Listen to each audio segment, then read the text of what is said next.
Bart a demandé à Lisa ce qui se passerait s'il sautait du 16e étage.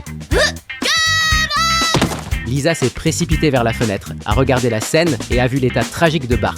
Elle a alors dit « Maman, tu voulais qu'on ne grandisse jamais, on dirait que Bart a réussi. » Bien sûr, Bart ne s'est pas si facilement débarrassé de la vie, il est simplement devenu un légume. Le médecin a affirmé qu'il ne se réveillerait plus jamais. Pour essayer de réveiller son fils, Marge lui a acheté le vélo dont il avait toujours rêvé, mais cela n'a eu aucun effet. Elle est tombée dans un profond désespoir. Voyant une opportunité commerciale, le médecin leur a recommandé d'acheter un robot pour remplacer Bart.